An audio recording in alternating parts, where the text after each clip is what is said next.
Hello everyone, welcome to our YouTube channel. तो जैसा कि आपने थंबनेल पर देखा होगा, ये वीडियो हम लोगों का स्टार्ट होने वाला है कूलम्स लॉ से रिलेटेड।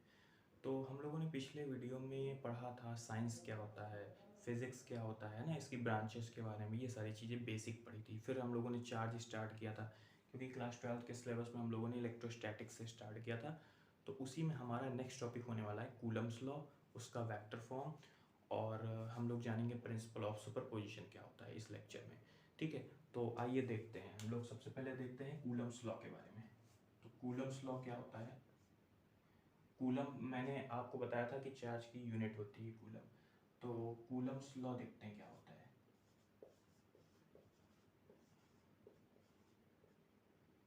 ठीक है, कूलम्स लॉ को हम लोग ऐसे भी लिख सकते हैं। कूलम्स लॉ बताता है हमें फोर्स। किस चीज़ के बारे में फोर्स बताता है? Force between two charges. ठीक है, फोर्स बिटवीन टू चार्जेस, क्योंकि हम लोगों ने पिछले लेक्चर में चार्ज पढ़ा था। अगर आपने वो वीडियो नहीं देखा है तो ऊपर आई बटन आ रहा होगा, आई बटन पर जाकर देख सकते हैं। ठीक है, तो अब हम लोग देखेंगे कूलम्स लॉ या फोर्स बिटवीन टू चार्जेस। तो चार्जेस मैंने आपको बताया था कि क्या होता है। चार्जेस प्रॉपर्टी होती है जिससे पता चलता है कि कोई बॉडी कितनी अट्रैक्टिव या रिपल्सिव नेचर की है। ठीक है, तो यहाँ पे कूलम्स लॉ जो होता है ये पॉइंट्स चार्ज के लिए होता है। ठीक है, पॉइंट चार्ज का मतलब क्या होता है कि स्मॉलेस्ट चार्ज, बहुत स्मॉल अमाउंट हम मान लेते हैं कि इसको पॉइंट के फॉर्म को मान लेते हैं। जैसे ये सपोज दैट मेरा चार्ज Q1 है, इसका मैग्नीट्यूड Q1 है। ठीक है, और यहाँ पर हम साइन नहीं ले रहे हैं, केवल मैग्नीट्यूड ले रहे हैं। ठीक है, अब साइन डिपेंड करेगा पॉजिटिव है या नेगेटिव है। तो दो चार्जेस हमने ले लिए, ये Q1 और Q2। और इस कूलम्स लॉ को हम लोग रिलेट करके समझेंगे जो हम लोगों ने ग्रेविटेशनल लॉ पढ़ा था, F directly proportional to m1 m2 upon r square. दो मासेस हैं, उनके बीच कुछ सेपरेशन है r, तो उनके बीच का जो नेट फोर्स होता है उसी से रिलेट करके इसको पढ़ेंगे हम लोग कूलम्स लॉ को। तो ये दो चार्जेस सपोज दैट Q1 और Q2 हैं जो स्मॉल डिस्टेंस r पर, ठीक है, r पर, r सेपरेशन पर रखे गए हैं। ठीक है, अब इन दो चार्जेस के बीच में फोर्स क्या लगता है। ठीक, क्लियर? इन दो चार्जेस के बीच में फोर्स क्या लगता है वो हम देखते हैं। तो कूलम्स लॉ कहता है, कूलम्स लॉ के अकॉर्डिंग पहला पॉइंट हम ये लिखेंगे कि the force between two point charges. Point charges हम लोगों ने क्या बताया, हम लोगों ने क्या समझा कि पॉइंट चार्जेस, पॉइंट का मतलब है स्मॉल अमाउंट के चार्जेस। ठीक है, जो पॉइंट चार्जेस होंगे मतलब ये इनके बीच की डिस्टेंस भी काफ़ी स्मॉल होगी। तो the force between two point charge is depends upon following factors, following factors, following factors. ठीक है, कुछ फॉलोइंग फैक्टर्स पर डिपेंड करेगा। अब हम देखते हैं फैक्टर्स क्या है। ठीक है, तो जो पहला फैक्टर हमारा है, पहला फैक्टर क्या है कि इनके बीच का जो फोर्स लगता है, सपोज दैट फोर्स F है, Q1 और Q2 के बीच में जो फोर्स ये लग रहा है, ये फोर्स हम सपोज दैट F मान लेते हैं। ठीक है, इनके बीच में अब ये फोर्स कैसा है, नेचर में अट्रैक्टिव है या रिपल्सिव, ये इसके साइन पर डिपेंड करेगा। अगर लाइक चार्जेस होंगे, लाइक का मतलब सेम साइन वाले, ठीक है, सेम साइन वाले हमेशा रिपेल करते हैं। और अगर अनलाइक होंगे तो अट्रैक्ट करेंगे। ठीक है, तो अट्रैक्टिव है या रिपल्सिव तो इनके नेचर पर डिपेंड करेगा। तो पहला फैक्ट ये कहता है कि इनके बीच में जो फोर्स है, फोर्स मतलब F है, ठीक है, वो इनके मैग्नीट्यूड के डायरेक्टली प्रोपोर्शनल होता है। कहने का सेंस है कि इनके मैग्नीट्यूड पर डिपेंड करता है। पहला ये पॉइंट हो गया। एंड ये फोर्स जो है दूसरे चार्ज Q2 के भी मैग्नीट्यूड पर डिपेंड करेगा। क्लियर? अब इसका सेंस क्या हुआ, कहने का मतलब जैसे Q1 और Q2 बहुत बड़े दो पर्सन हैं। ठीक है, अब उनके बीच कुछ डिस्टेंस है ना, उनको हमको पास लाना, खींचना है। तो एक को इधर से पकड़ा है, एक को इधर से खींच रहे हैं, तो क्या होगा, ज़्यादा फोर्स लगाना पड़ेगा। तो फोर्स जो है उनके, अगर साइज बड़ा है, जाहिर सी बात है कि जितना बड़ा साइज है, जितने बड़े पर्सन है, वेट ज़्यादा है, तो उतना ज़्यादा फोर्स लगाना पड़ेगा हमें उन्हें खींचने के लिए। ठीक है, तो इसीलिए फोर्स डायरेक्टली प्रोपोर्शनल होगा कि जितने बड़े चार्ज होंगे उतना ज़्यादा फोर्स लगाना पड़ेगा। तो ये पहला पॉइंट कहता है। फिर पहला फैक्टर तो ये हो गया। अब दूसरा फैक्टर क्या कहता है, दूसरा फैक्टर कहता है, अच्छा इनको अगर ज्वाइन करा दें, इनको अगर ज्वाइन करा दे कि F इसके डायरेक्टली प्रोपोर्शनल F इसके, तो इसको हम ऐसे भी लिख सकते हैं कि F दोनों के डायरेक्टली प्रोपोर्शनल होगा, दोनों के मल्टीपल के भी डायरेक्टली प्रोपोर्शनल होगा। क्लियर? इसको इक्वेशन फर्स्ट सपोज लेट कर लिया, ठीक है, तो दोनों के मल्टीपल के भी डायरेक्टली प्रोपोर्शनल होगा। सेकंड फैक्टर ये कहता है कि ये जो फोर्स होता है, फोर्स कौन सा, force between two point charges, point charges मतलब स्मॉल चार्जेस है, ठीक है, तो ये जो होता है ये इनकी डिस्टेंस के स्क्वायर के इनवर्सली प्रोपोर्शनल होता है। अब इसका मतलब समझ लेते हैं, कहने का सेंस है कि ये इनवर्स स्क्वायर लॉ को फॉलो करता है। अभी हम लोग इनवर्स स्क्वायर लॉ भी समझते हैं क्या होता है। ये जो है हमारा, जैसे r जितना स्मॉल होगा फोर्स उतना ज़्यादा होगा, मतलब r जितने पास में रखे होंगे और साइज भी अगर ज़्यादा है चार्जेस का, तो उनको खींचेंगे तो फोर्स ज़्यादा लगेगा, और r अगर ज़्यादा होगा तो फोर्स कम लगेगा। r डिस्टेंस पर होंगे तो फोर्स उनके बीच में कम लगेगा। भाई ज़्यादा दूरी पर रखे हैं, पॉजिटिव पॉजिटिव है, तो डिस्टेंस ज़्यादा होने की वजह से वहाँ तक उनका फोर्स पहुँच नहीं पा रहा, तो कम लगेगा, कहने का सेंस है। और अगर पास में रखेंगे तो ज़्यादा रिपेल करेंगे, ज़्यादा अट्रैक्ट करेंगे, तो ये डिस्टेंस के इनवर्सली प्रोपोर्शनल होता है। तो ये मेरे दो फैक्टर हो गए, ठीक है, इतना आप वीडियो को पॉज करके नोट कर सकते हैं, ठीक है। फिर हम लोग क्या करते हैं, इसको इक्वेशन सेकंड मान लेते हैं, ठीक है, सपोज दैट ये हमारी इक्वेशन सेकंड हो गई। अब दोनों इक्वेशन को कंबाइन कर देंगे, क्लियर। अब दोनों इक्वेशन को फिगर में बना लेता हूँ, बाकी ये मिटा देते हैं। अब जब दोनों इक्वेशंस को हम लोग कंबाइन करेंगे तो देखते हैं रिक्वायर्ड रिजल्ट हमें क्या मिलता है। तो अगर f इनके डायरेक्टली प्रोपोर्शनल है और इसके इनवर्सली है, तो अच्छा Q1 Q2 को Q1 Q2 अपॉन 1 भी कर सकते हैं, अपॉन 1 भी कर सकते हैं, तो नीचे नीचे वाले को मल्टीप्लाई कर लीजिए, ऊपर ऊपर वाले को। तो यहाँ से क्या निकल के आएगा, from equation 1 and 2, from equation 1 and 2 we get, ठीक है। तो F जो इनके बीच में फोर्स होगा वो डायरेक्टली प्रोपोर्शनल होगा Q1 Q2 के, बट इनवर्सली प्रोपोर्शनल होगा r स्क्वायर के। तो इन दोनों इक्वेशन से हमने इसको कंबाइन करके लिख लिया, ठीक है। अब यहाँ पे हम देखते हैं, अच्छा हम लोग हमेशा से पढ़ते आ रहे हैं कि जब प्रोपोर्शनैलिटी साइन हटता है तो कोई ना कोई कांस्टेंट आता है, ठीक है, इन दोनों वैल्यूज को इक्वल करने के लिए। तो यहाँ पे भी कांस्टेंट लगाएंगे, यहाँ पे भी कांस्टेंट लगाएंगे, जब ये प्रोपोर्शनैलिटी साइन हटेगा तो कुछ ना कुछ कांस्टेंट आएगा, ठीक है। तो हमारा जो F फोर्स हो जाएगा इक्वल टू कुछ कांस्टेंट आता है। अच्छा काफ़ी बुक्स में जो है कांस्टेंट यहाँ K से दिया होता है, बट हम लोग K यहाँ पर नहीं सपोज कर रहे हैं क्योंकि K में कंफ्यूजन हो जाता है। अभी हम लोग आगे डाइलेक्ट्रिक पढ़ेंगे, फिर वहाँ पे भी वही K आ जाएगा, है ना, और अभी रिलेटिव परमिटिविटी पढ़ेंगे, मतलब काफ़ी टॉपिक आगे पढ़ेंगे, तो उस K में और इस K में कन्फ्यूजन हो जाता है। तो मैं यहाँ पे कॉन्स्टेंट कुछ ऐसे सपोज दैट K1 मान लेता हूँ, ठीक, K1 या K डैश, ठीक है, और ये हो जाएगा Q1 Q2 by R square. तो ये आ गया इनके बीच का फोर्स। अब ये क्योंकि कांस्टेंट है तो इसकी कुछ ना कुछ वैल्यू होगी, तो इस K1 की वैल्यू होती है 9 इंटू 10 की पावर 9, ठीक है, और इसकी कोई यूनिट नहीं होती, नो यूनिट। और इसको हम लोग ऐसे भी लिख सकते हैं 1/4 पाई एप्सिलॉन नॉट। अब एप्सिलॉन नॉट क्या है, epsilon not is the permittivity of air या वैक्यूम या फ्री स्पेस, ठीक है। तो यहाँ पे ये भी लिख लें, एप्सिलॉन नॉट क्या है, परमिटिविटी है, परमिटिविटी है एयर या वैक्यूम की, क्लियर, या फ्री स्पेस भी आप बोल सकते हैं जैसा भी। तो ये हो गया। अब एप्सिलॉन नॉट की भी कुछ ना कुछ वैल्यू होगी क्योंकि ये कांस्टेंट वैल्यू आई है ना, तो 4 तो कांस्टेंट है, 1 कांस्टेंट है, पाई की वैल्यू भी कांस्टेंट, तो एप्सिलॉन नॉट भी कुछ ना कुछ कांस्टेंट ही आना चाहिए, तभी कांस्टेंट अपॉन कांस्टेंट एक कांस्टेंट वैल्यू देगा। तो एप्सिलॉन नॉट की भी कुछ फिक्स वैल्यू होती है, वो होती है 8.85 इंटू 10⁻⁻12 कूलम स्क्वायर पर न्यूटन मीटर स्क्वायर, इसकी यूनिट होती है, ठीक है। इतना एक्स्ट्रा नोट में लिख सकते हैं। अब हम अगर इस दो चार्जेस के बीच जो कूलम्बियन फोर्स आ रहा है, कूलम्स लॉ के अकॉर्डिंग जो कूलम फोर्स आ रहा है, इसकी यूनिट देखें तो यूनिट क्या होगी, यूनिट क्या होगी, यूनिट लिख लेते हैं।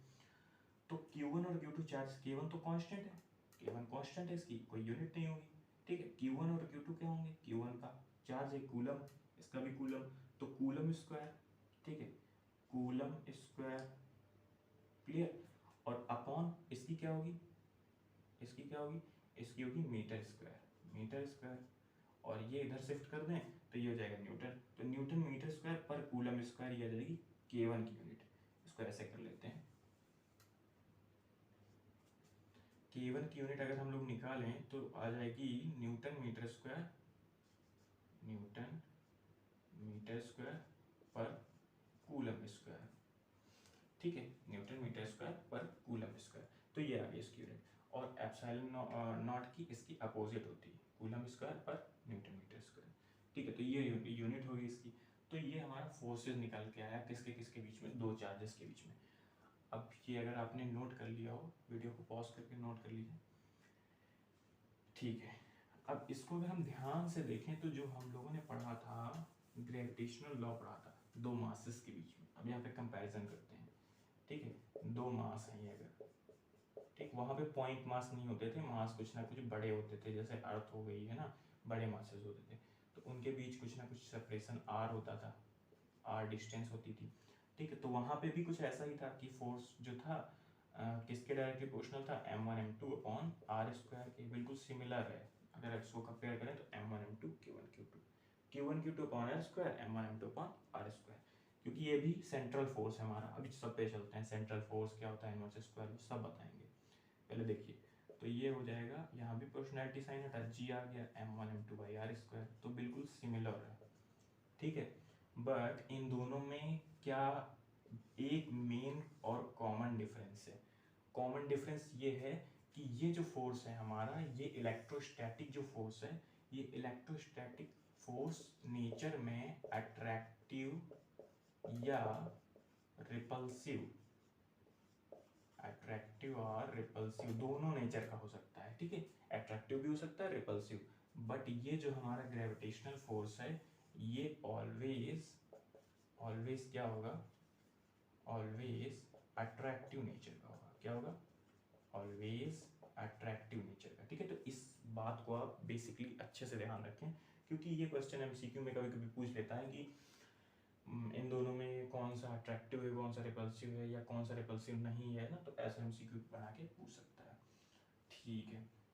यहाँ तक रखते हैं, ये हो गया Coulomb's law, forces between two point charges, इसकी यूनिट हो गई Q1 Q2 की वैल्यू हो गई, ठीक है।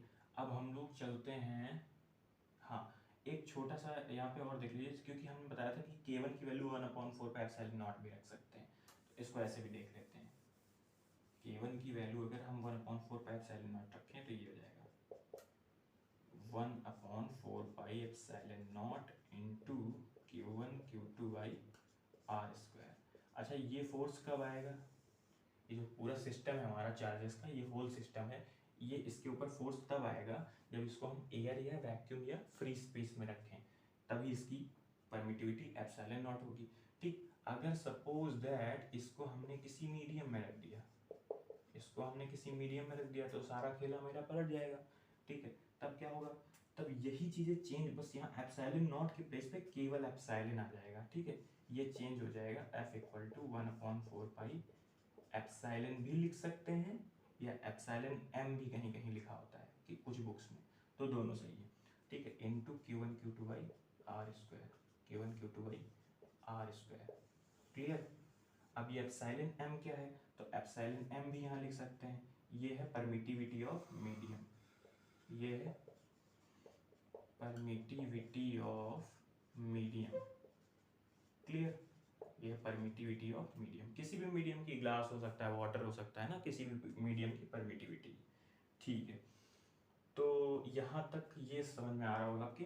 अब एप्सिलॉन नॉट के प्लेस पे एप्सिलॉन m आया है, तो इनके बीच में कुछ ना कुछ तो रिलेशन रहा होगा, ठीक है। अब ये जरा हम रिलेशन देख लेते हैं, ये मैं मिटा देता हूँ। अब एप्सिलॉन नॉट और एप्सिलॉन m के बीच में जो रिलेशन होता है, उसी को बोलते हैं डाइलेक्ट्रिक कांस्टेंट, ठीक, क्या बोलते हैं, डाइलेक्ट्रिक कांस्टेंट, यहाँ पे लिखते हैं। तो ये कूलम्स लॉ, आई होप आपको कूलम्स लॉ समझ में आया होगा, तो ये हम लोग मिटा देते हैं, चलिए।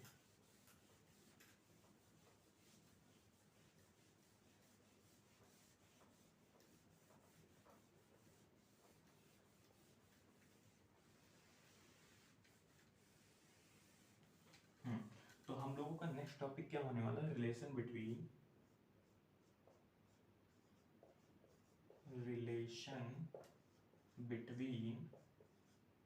एप्सिलॉन एम, है ना, epsilon M and epsilon naught. ठीक है, इसी का दूसरा नाम हम लोग ये भी लिखते हैं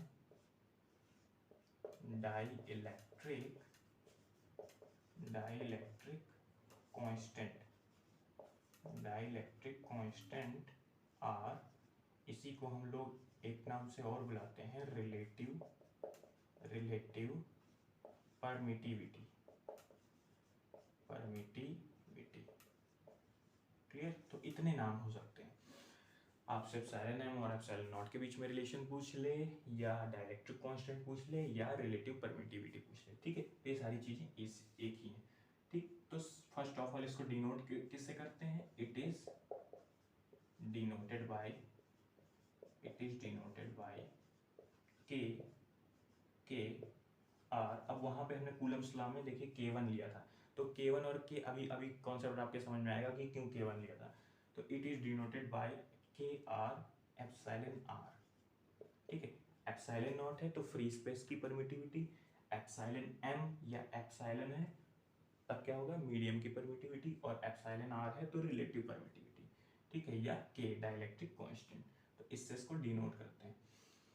ये होता क्या है, ठीक है, डाइलेक्ट्रिक कांस्टेंट कहता है कि जो नेट फोर्स होता है वैक्यूम में, ठीक, अपॉन जो मीडियम में होता है उसी सिस्टम के लिए, इन दोनों का जो रेशियो आता है इसी को डाइलेक्ट्रिक कांस्टेंट बोला जाता है। ठीक है, मतलब हमने क्या कहा था कि ये चार्जेस है, अगर पॉइंट चार्ज है, इनके बीच के सेपरेशन r है, ठीक है, स्मॉल डिस्टेंस r पर रखे हुए हैं। ठीक, ये होल अरेंजमेंट है हमारा। इसको एक बार हम एयर या वैक्यूम में रख देते हैं, एयर या वैक्यूम में या फ्री स्पेस में, है ना, तब इस पर फोर्स निकालते हैं, क्या आता है उस वो लिख देते हैं यहाँ पे। फिर इसको मीडियम में रख देते हैं, फिर एयर या वैक्यूम हटा के इसी होल अरेंजमेंट को उठा के मीडियम में सेट कर देते हैं, तब क्या आता है फोर्स। उन दोनों का रेशियो ले लेते हैं, उसी को हम लोग बोलते हैं डाइलेक्ट्रिक कांस्टेंट या रिलेटिव परमिटिविटी। तो इसको एप्सिलॉन आर से भी डिनोट करते हैं, F naught upon F M. ठीक है, बट अभी हम लोगों ने क्या पढ़ा कि जो हमारा फोर्स होता है दो पॉइंट चार्जेस के बीच में, वो क्या होता है, अगर ये पॉइंट चार्जेस Q1 और Q2 हैं सपोज दैट, तो फोर्स क्या हो जाएगा, फोर्स निकाल लेते हैं। तो एफ नॉट क्या हो जाएगा, एफ नॉट हो जाएगा 1/4 by epsilon naught, clear, into Q1 Q2, क्योंकि वो सेम चार्जेस हैं, अपॉन सेपरेशन भी सेम है तो r स्क्वायर। और अगर एफ एम निकालेंगे मीडियम के लिए तो 1/4 पाई एप्सिलॉन एम हो जाएगा, मीडियम की परमिटिविटी हो जाएगी, into Q1 Q2 by R square हो जाएगा। ठीक, अब कहा है कि दोनों को डिवाइड करना है, तो ये वैल्यू तो सेम है ना, तो ये वैल्यू 1/4 पाई कैंसिल हो जाएगा, ये 1/एप्सिलॉन नॉट है। तो F naught upon F M, अगर ये सिंपल मैथमेटिक्स है, ठीक है, इसमें कोई रॉकेट साइंस नहीं है हमारा, तो इसको जब डिवाइड करेंगे तो एप्सिलॉन एम ऊपर आ जाएगा रिवर्स होके, तो epsilon M upon epsilon naught हो गया। क्लियर, ये एप्सिलॉन भी लिख सकते हैं, केवल एम ना लिखें। और ये पूरा क्योंकि सेम सिस्टम के लिए मीडियम में एयर में, तो सेम सिस्टम के लिए कैंसिल हो गया, तो इसको हम लोग ऐसे भी लिख सकते हैं। ठीक है, तो यहाँ पे इसको ऐसे भी लिख सकते हैं, के, है ना, इक्वल टू एप्सिलॉन आर, क्योंकि एक ही चीज है ना, रिलेटिव परमिटिविटी का मतलब मीडियम में परमिटिविटी और फ्री स्पेस में परमिटिविटी के बीच में जो रिलेशन बताया उसको रिलेटिव परमिटिविटी बोलते हैं, ऐसे भी आप याद कर सकते हैं। या उन दोनों का रेशियो जो बताया उसको डाइलेक्ट्रिक कांस्टेंट बोलते हैं। तो ये हो जाएगा epsilon M upon epsilon naught. Clear, तो ये रिलेशन निकल के आया, रिलेटिव परमिटिविटी। तो इस तरह से आप इसको समझ सकते हैं कि एप्सिलॉन एम और एप्सिलॉन नॉट में क्या रिलेशन होता है। तो यहाँ तक आप नोट कर लीजिए, वीडियो को पॉज करके आप स्क्रीनशॉट भी ले सकते हैं। तो आई होप आपने नोट कर लिया होगा। ठीक है, हम लोग आगे चलते हैं। तो ये हम लोगों ने पढ़ा रिलेशन क्या होता है मीडियम की परमिटिविटी और एयर या फ्री स्पेस की परमिटिविटी में। ठीक है, अब हम लोगों का जो नेक्स्ट टॉपिक होगा वो होगा, अभी हम लोगों ने क्या पढ़ा था, कूलम्स लॉ पढ़ा था। अब कूलम्स लॉ, क्योंकि हम लोग चार्जेस के बारे में पढ़ रहे थे, फोर्सेस के बारे में बताता है हमको। कूलम्स लॉ किसके बारे में बताता है, फोर्सेस बिटवीन 2 पॉइंट चार्जेस। ठीक है, तो अब हम लोग जब देखेंगे कूलम्स लॉ को थोड़ा सा मॉडिफाई हम लोगों ने किया, क्योंकि जो फोर्स बताता है वो फोर्स हमारा क्या है, वेक्टर क्वांटिटी। क्या है, वेक्टर क्वांटिटी। तो उसी को वेक्टर फॉर्म में पढ़ेंगे, कूलम्स लॉ को ही हम लोग पढ़ेंगे वेक्टर फॉर्म में। Coulomb's law in vector form. ठीक है, तो वेक्टर फॉर्म में क्या होगा, कूलम्स लॉ।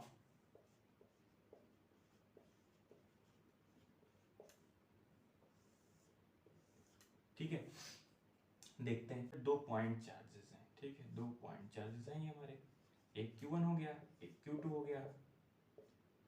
ठीक, इनके बीच का कुछ सेपरेशन हो गया, सेपरेशन मान लेते हैं। अब यहाँ पे देखो 1 और 2 के बीच सेपरेशन, तो R12 वेक्टर मान लिया, क्योंकि वेक्टर फॉर्म में पढ़ेंगे तो R12 वेक्टर्स को ऐसे नाम दे दिया। अब 2 और 1 के बीच कुछ फोर्स लगेगा, 1 पर फोर्स लगेगा, 2 लगाएगा फोर्स, 1 पर लगेगा, तो क्या लगेगा, 1 पर फोर्स है तो यहाँ 1 लिख लिया। कौन लगा रहा है, 2 लगा रहा है, तो 2 हो गया, तो F12 हो गया, F12 वेक्टर। ठीक है, R12 वेक्टर की जो डायरेक्शन है वो F12 वेक्टर के अपोजिट होगी।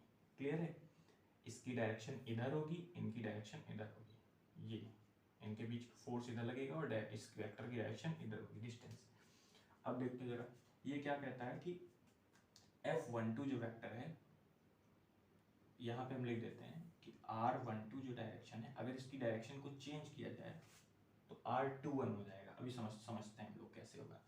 इसको ऐसे ऐसे कर लेते हैं, क्योंकि डायरेक्शन अपोजिट होगी, तो R21 लिख लेते हैं इसको।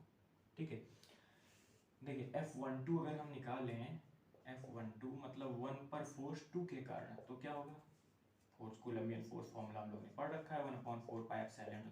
इन जनरल हम लोग एयर या फ्री स्पेस के लिए ही लेंगे सारी जगह पे।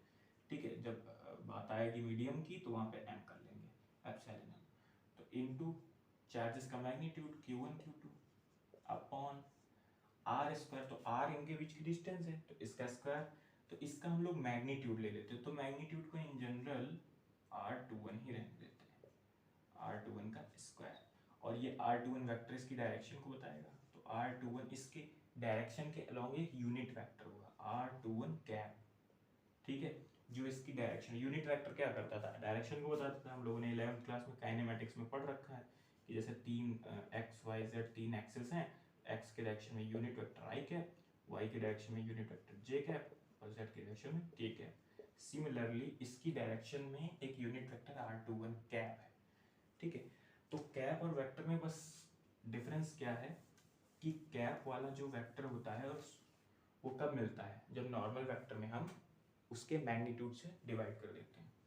ठीक है, तो ये निकल के आया मेरा 1 पर फोर्स 2 के कारण। ठीक, या इसको कहीं कहीं कुछ बुक्स में ऐसे भी दिया होता है कि R21 लिखा है, ठीक है, कैप लिखा है, तो इसको क्या क्या कहा हमने कि R21 कैप को क्या लिख सकते हैं, R21 vector upon mod of R21 vector. तो मॉड ऑफ R21 वेक्टर को नॉर्मल हम लोग R21 लिख लेंगे, R21 वेक्टर अपॉन R21। ठीक है, ये इसका मॉड हो गया।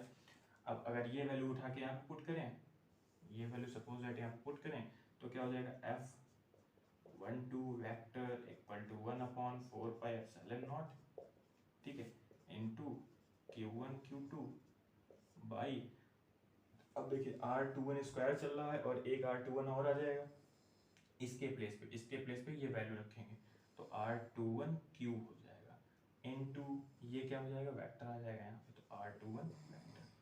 ठीक है, तो खास इतना कोई कठिन नहीं है इसमें, बस ये है कि अच्छे से ध्यान से समझना है। तो ये तो आ गया 1 पर फोर्स 2 के कारण, जब 2 अप्लाई करेगा 1 पर फोर्स। अब हम कहें अगर 1 के कारण 2 पर फोर्स, तो वो अप्लाई करेगा तो वो फोर्स इसका अपोजिट होगा। 2 पर फोर्स कौन अप्लाई करेगा, 1, तो F21 हो जाएगा।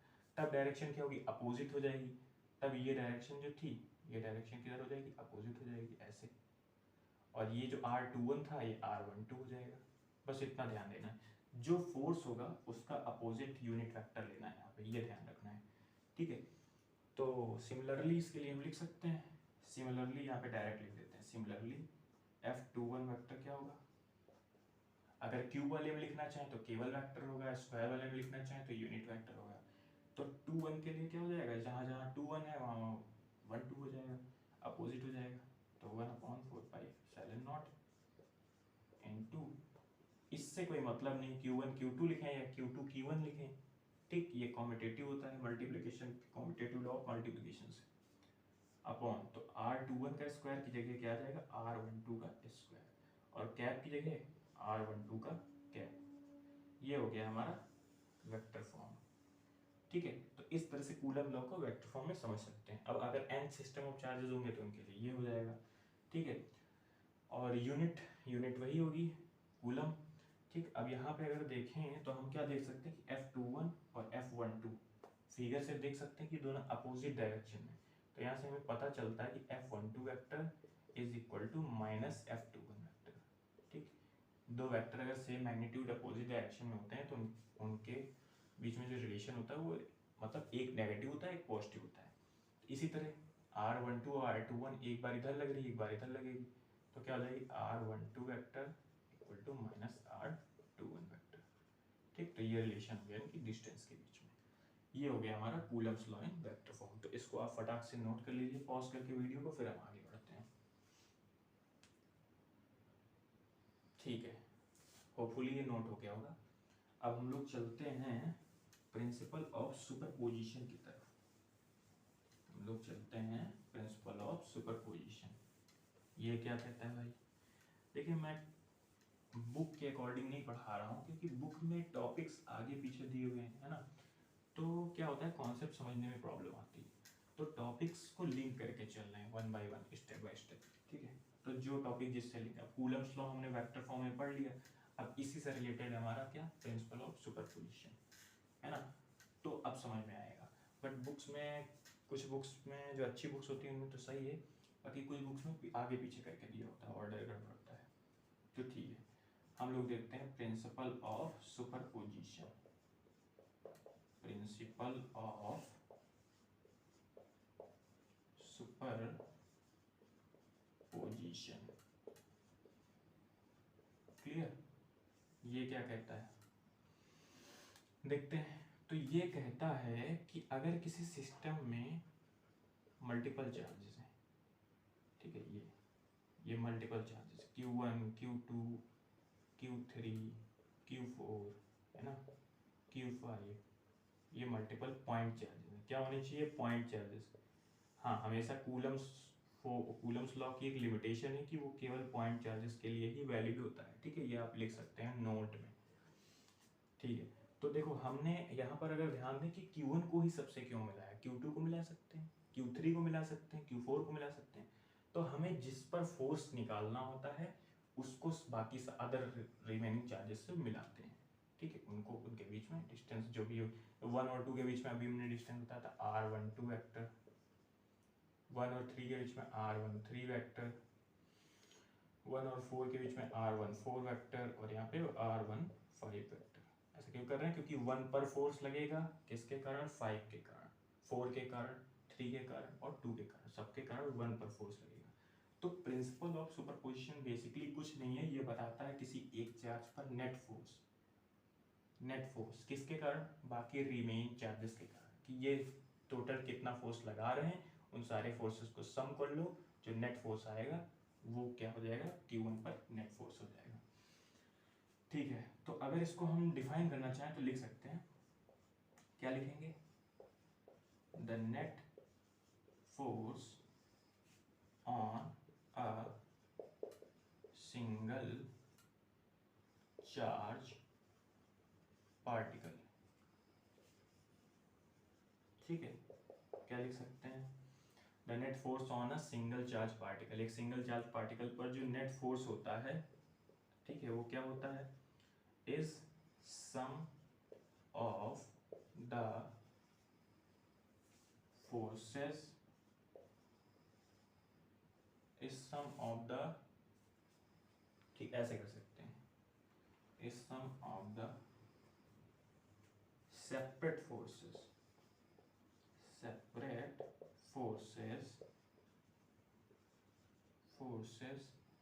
ठीक है। नेट फोर्सेस, इस पर अकेले पर जो नेट फोर्स होता है वो फोर्स इक्वल होता है इन सबके कारण अलग अलग जो फोर्सेस लग रहे हैं उनके सम के। तो ऐसे डिफाइन करेंगे, the net force on a single charge particle is the sum of separate forces on other charge on other charge particles. ठीक है, तो जो नेट फोर्स होता है एक सिंगल चार्ज पार्टिकल पर वो सम होता है, वो सम होता है मतलब उसके सम के इक्वल होता है, ऐसे डिफाइन कर सकते हैं अलग अलग फोर्सेस के कारण। ठीक है, तो इसको हम लोग क्या लिख सकते हैं, अगर इसको मैथमेटिकली लिखें तो F1 पर जो नेट फोर्स आएगा, F1 पर जो नेट फोर्स आएगा वो किसके इक्वल होगा, अलग अलग इनके ऊपर जो फोर्स लगेगा, 1 पर फोर्स लगेगा 2 के कारण, 1 पर फोर्स लगेगा 3 के कारण, 1 पर फोर्स लगेगा 4 के कारण एंड 1 पर फोर्स लगेगा 5 के कारण। ठीक है, यहाँ पे मैंने 5 चार्जेस लिए तो 5 ले लेंगे, इन जनरल लिखना चाहे तो n तक हो जाएगा, तो क्या होगा 1 पर फोर्स लगेगा n के कारण। क्लियर, तो ऐसे इसको डिफाइन कर सकते हैं। ठीक, तो ये हो गया हमारा प्रिंसिपल ऑफ सुपरपोजिशन, और इसमें एक पॉइंट और लिख लीजिए, ये पहला पॉइंट हमारा हो गया। ठीक है, दूसरा पॉइंट हमारा ये है, दूसरा पॉइंट यहाँ पे लिख देते हैं कि जो फोर्स होता है दो चार्जेस के बीच में, वो अगर उसके उस सिस्टम के पास हम तीसरा चार्ज कोई ले जाएं, है ना, या अदर कोई चार्जेस ले जाएं, तो वो फोर्स अफेक्ट नहीं होता उसके कारण। तो ये दूसरा पॉइंट लिख लीजिए, the force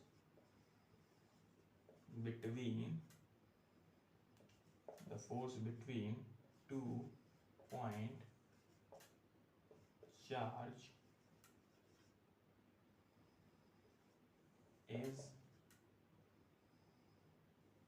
does not affect it, ऐसे लिख सकते हैं, is not affected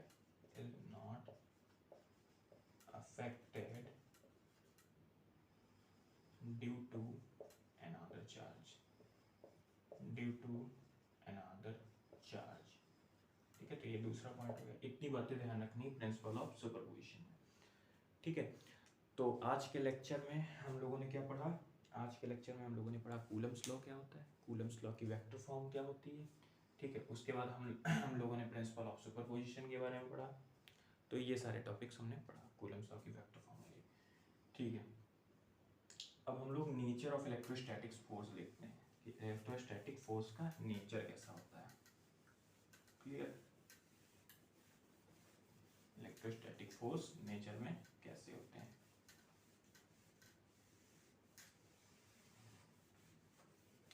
तो ये टॉपिक कुछ खास विशेष नहीं है, बस ये है एक्स्ट्रा नॉलेज के लिए पता होना चाहिए। इसमें हम लोग काफ़ी चीज़ें पुरानी भी रिवाइज करने जा रहे हैं, क्योंकि जो है वो चीज़ें जो हमने पहले पढ़ रखी हैं वही रिवाइज होगी इसमें। नेचर ऑफ इलेक्ट्रोस्टैटिक्स फोर्सेस, ठीक है, इनका नेचर कैसा होता है देखते हैं। पहला इनका नेचर क्या होता है, it follows inverse square law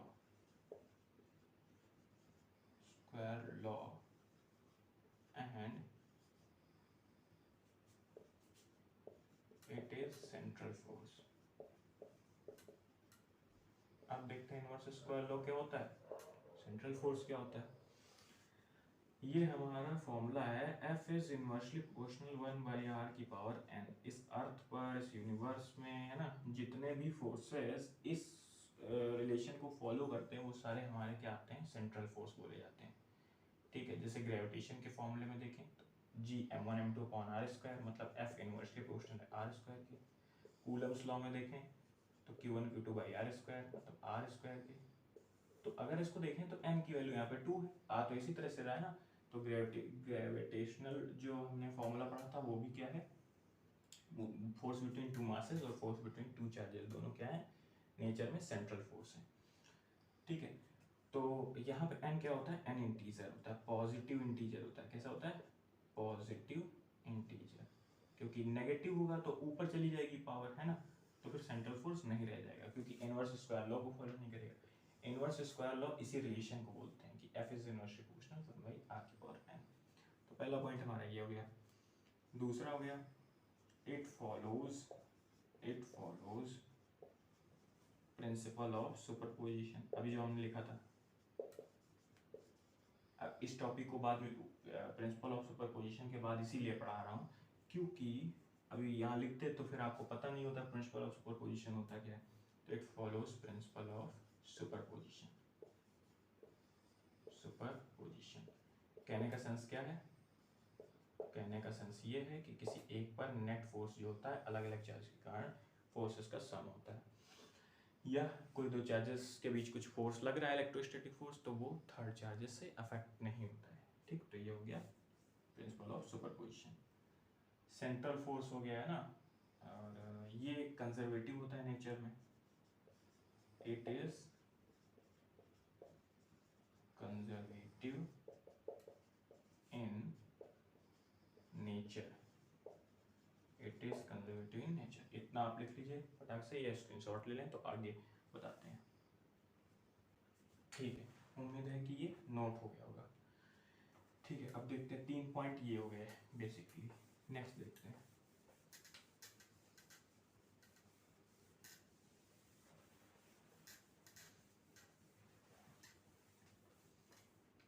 next हमारा है, नेक्स्ट है it is mutual force. Mutual force है ना, ये क्या होते हैं? म्यूचुअल फोर्स होते हैं, मतलब एक चार्ज अगर दूसरे पर लगाएगा तो दूसरा पहले पर भी लगाएगा। म्यूचुअल मतलब दोनों तरफ से। ठीक है, and the fifth one is, ये क्या होता है कि केवल पॉइंट चार्जेस के लिए वैलिड होते हैं। ठीक, तो यहाँ पे लिख सकते हैं these forces only valid for point charges. ठीक है, पॉइंट चार्जेस। ठीक, और इनकी रेंज क्या होती है? पॉइंट चार्जेस के लिए वैल्यू क्या बोलते हैं, वैलिड होते हैं। ठीक है, तो इनकी रेंज क्या होती है? रेंज इनकी होती है, रेंज होती है 10 की power -15 metre to few kilometre. Few kilometre लिख देते हैं ना, मतलब कुछ किलोमीटर तक होती है इनकी रेंज। डिस्टेंस ज़्यादा भी होगी तो हो जाएगा। 10 की पावर -15 मीटर से फ्यू किलोमीटर तक होती है। ठीक है, तो ये हो गया हमारा क्या, नेचर ऑफ इलेक्ट्रोस्टैटिक फोर्स। ठीक है, तो यहाँ तक हम लोगों ने क्या क्या कवर किया? कूलम्स लॉ, उसका vector form, principle of superposition, nature है ना इलेक्ट्रोस्टैटिक फोर्स का, ये सारी चीज़ें हम लोगों ने इस लेक्चर में कवर की। ठीक है, अब हम लोग नेक्स्ट लेक्चर में मिलेंगे तो हम लोग जानेंगे किसके बारे में? डिस्ट्रीब्यूशन ऑफ चार्जेस के बारे में, है ना। चार्जेस का डिस्ट्रीब्यूशन कैसे होता है? तो चार्जेस क्या होता है, जैसे हमारी बॉडीज अलग अलग होती है, 1D 2D 3D, तो उन पर चार्ज डिस्ट्रीब्यूट कैसे होता है, नेक्स्ट लेक्चर में हम लोग ये पढ़ेंगे। जैसे 1 डायमेंशनल बॉडी होती है लीनियर शेप की, उसकी केवल लेंथ होती है। 2D होती है, 2D का केवल एरिया होता है। 3D में वॉल्यूम होता है क्योंकि उसमें लेंथ ब्रेथ और हाइट होती है ना। तो हम लोग पढ़ेंगे कि उस पर चार्ज डिस्ट्रीब्यूट कैसे होता है, तो वो 2 तरह से पढ़ेंगे। ठीक है, वो तरीके कौन से होंगे, मेथड कौन से होंगे, कैसे होगा डिस्ट्रीब्यूट, वो सारा हम लोग देखेंगे नेक्स्ट वीडियो में। ठीक है, तो इस वीडियो में यहीं तक के लिए। आपको अगर वीडियो पसंद आया हो तो लाइक करें। तब तक के लिए रखते हैं, धन्यवाद।